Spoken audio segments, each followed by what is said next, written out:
Hi folks, today I would like to discuss with you 3 news articles that prove once again the bias in the American news media. That's it, kids. We have bias in this news media. The first article I would like to discuss with you is this article. This is it, kids. This article, according to the New York Times, and reprinted in the Dallas Morning News, according to this article, the Catholic Church has finally admitted that the unborn child is not a human being. You understand that? It's not a human being. It's just a blob of flesh. You want to yank it out and throw it away? Go right ahead. It's not a human. It wasn't born. It isn't human. Yeah, right here. That's what the implication, that's what they're saying right here. That the church said that the unborn child is not a human. And you know something? They did say that. But this whole article fails to mention why they said that. What was the circumstances that led up to this? Allow me. I had to dig for it and I found it. A young lady in Colorado goes to the hospital and she's pregnant with twins. She has a cardiac arrest and she dies. The hospital does not perform a cesarean to take the twins out, so the twins die. The father is now suing the hospital for wrongful death. Well, the hospital is saying here, wait a minute, under Colorado law, the unborn child is not a human being. It's just a fetus. It's just a blob of flesh. So according to the news media, that's the Catholic Church saying, see, the unborn is no born is nothing. It's just a fetus. That's not so. They're just saying in this case, they were quoting Colorado law, but the news media ran in another direction. That's what we have here, kids. And this article right here.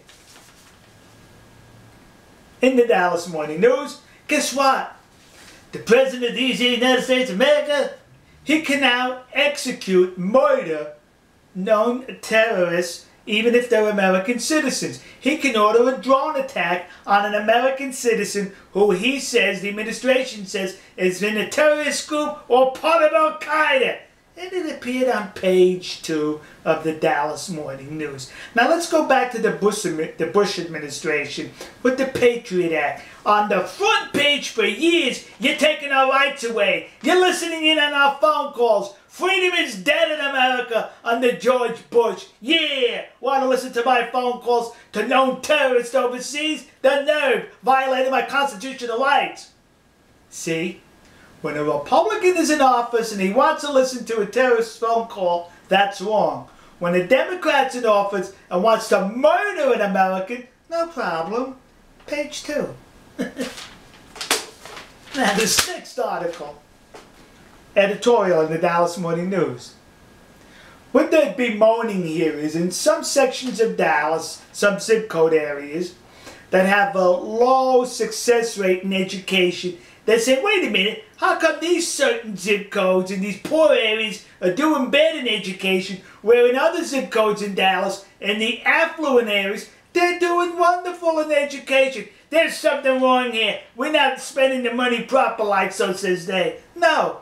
What they're leaving out here is, in the affluent areas, there's a mother, there's a father in most of the homes. In the poor areas with the poor grades, there's just one. Most likely a mother, and the father is totally absent from the environment. This is proof, folks. A child succeeds better when there are 2 parents in the home. Now, I'm not saying that's 100%, but in the majority of the cases. But because of political correctness, they could not address that in the Dallas Morning News. Well, they had to say it's money. Money, that's all it's about. Spend more money. It doesn't matter if they go home to an empty house every day. As long as you're spending money, that'll help them progress. See? The biased American news media. All right, folks. We'll see you. God bless you. God bless America. God bless the nation you happen to be in.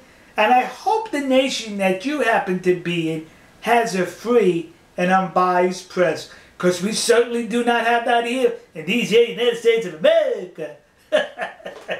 See ya.